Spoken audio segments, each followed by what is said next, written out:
Right, welcome back to my channel. I'm going to do this quick video. How to make a car sound with a car.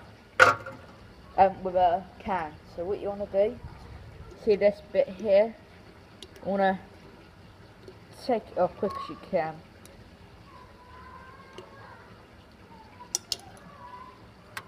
And you see what the thing what covers it here? You want to get your finger inside to push it.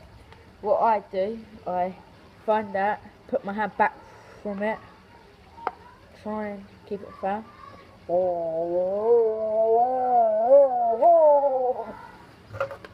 So I can't do it with this can, so I'm going to do it with the one I made earlier.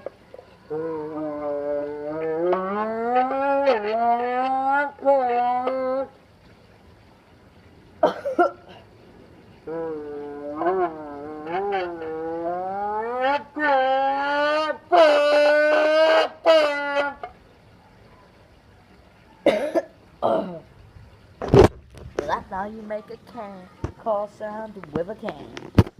So I'll see you in the next video.